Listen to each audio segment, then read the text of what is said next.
কয়েক সপ্তাহ আগেও রাজধানীর ফুটপাত দখলমুক্ত করতে ছিল কঠোর অভিযান। গুলিস্তান, মিরপুর, নিউ মার্কেট, একের পর এক এলাকায় হকার উচ্ছেদে নামে প্রশাসন।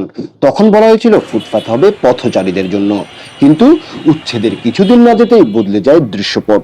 এখন সেই হকারদেরই দেয়া হচ্ছে হকার কার্ড, নির্ধারণ করা হয়েছে বসার জায়গা। প্রশ্ন উঠছে, এই হকার কার্ড বিতরণ নগর ব্যবস্থাপনায় কি নতুন কোনো সমাধান, নাকি শুধুই মাত্র নিয়ন্ত্রণের সিন্ডিকেট বদল? তাহলে এবার থলের বিড়াল কোন ঘর থেকে কোন ঘরে যাচ্ছে? ঢাকার 2 সিটি কর্পোরেশন বলছে হকারদের নিবন্ধনের মাধ্যমে শৃঙ্খলায় আনা হবে ফুটপাত ব্যবস্থায়। ইতিমধ্যেই গুলিস্তান এলাকায় কয়েকশো হকারদের দেওয়া হয়েছে কিউআর কোড সংবলিত পরিচয়পত্র। ঢাকা সিটি কর্পোরেশন জানিয়েছে গুলিস্তানের প্রথম ধাপে 100 জন হকারকে নির্ধারিত লিং রোডে বসার অনুমতি দেওয়া হয়েছে। অন্যদিকে ঢাকা উত্তরের 202 জনকে মিরপুর 13, ওয়াসা রোড ও গাবতলী এলাকায় স্থানান্তর করা হয়েছে।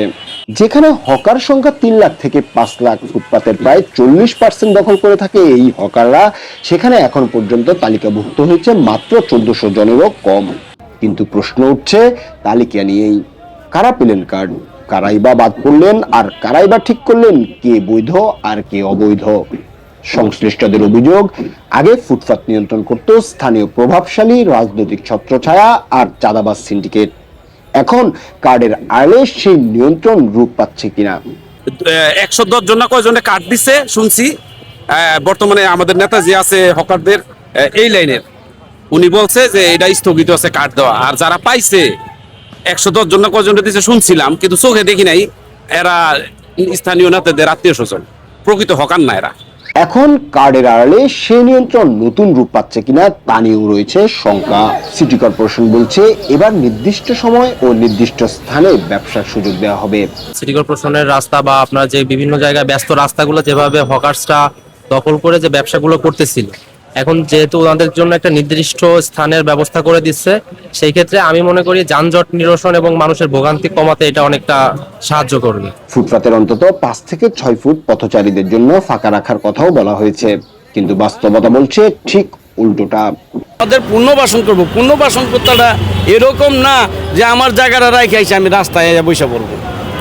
আমার জায়গায় আমারে করতে দেন, আমি আগের মতো স্বাভাবিকভাবে ব্যবসা করি। যারা বাসমান আছে রাস্তায়, যারা রাস্তা ব্লক করে রাখছে, তাদের জন্য এই ধরনের ফুটপাত লিং রোডের ব্যবহার করেন।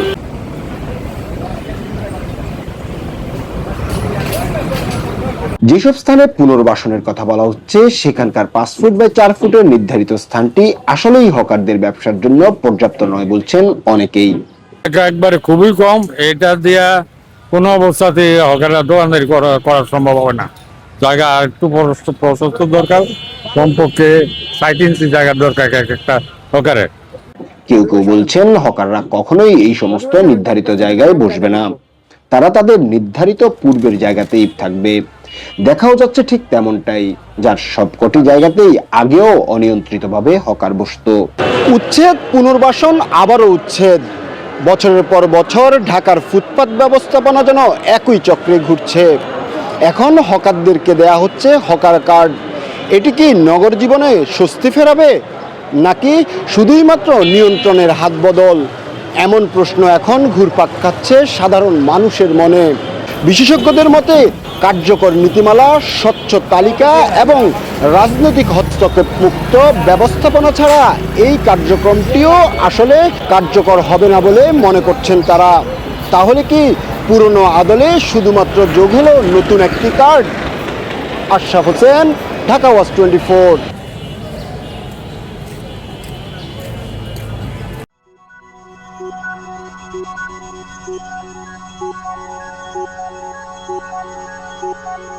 Thank you.